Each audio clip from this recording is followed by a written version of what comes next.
Assalomu alaykum, hurmatli YouTube kuzatuvchilari. Vodik svashchik ustalaridan yangi ish mana yakunlandi. Xudo xolasa konteyner profilidan xolodilnik qurdik. Joyimiz 30 ga 25. Ko'rib turibsizlar. Bu Andijon viloyati, Andijon tumanida qilindi bu ishimiz. Tepalar yopilib, tunukalar yopilib, mana sendvichga tayyor bo'lgandi. Namanganlik akalar sendvichlarni ham qotiryapti.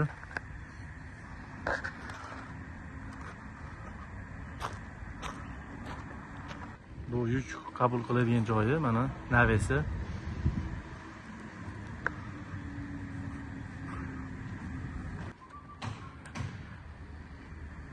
Fermalarning orasi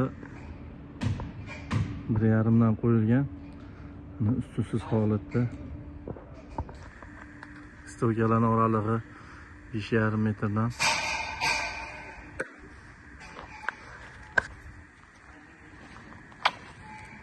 Kraskalangan holatda tayyor.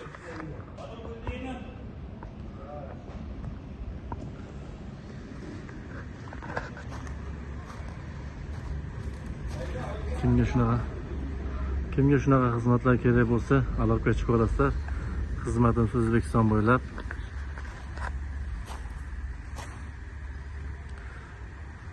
Rahmat hammaga.